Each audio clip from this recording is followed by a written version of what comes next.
ចូលមកដល់វ័យមួយដែរទោះបីគ្មានអារម្មណ៍ធ្វើការក៏ត្រូវតែងើបមកបំពេញការងារ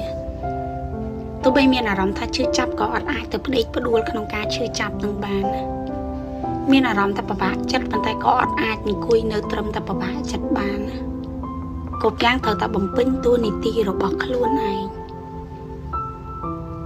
ពេលខ្លះអញ្ចឹងយើងចង់គេងទេប៉ុន្តែយើងគេងអត់លុះអារឿងពិបាកចិត្តហ្នឹងគឺជារឿងដែលពិបាកចិត្តមួយផ្នែកហើយប៉ុន្តែអីដែលខួរក្បាលយើងគិតមួយផ្នែកទៀតគឺវា alert ឲ្យហ្មងថាវាជាតួនាទីរបស់យើងវាជាការងារដែលយើងត្រូវតែទៅធ្វើ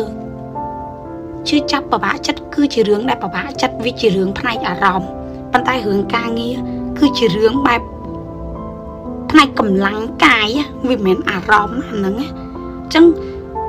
អត់អាចទៅធ្វើតាមអារម្មណ៍បានទៀតទេព្រោះមានរឿងរ៉ាវជាច្រើនដែលយើងត្រូវទៅធ្វើលើសពីការធ្វើតាមតែអារម្មណ៍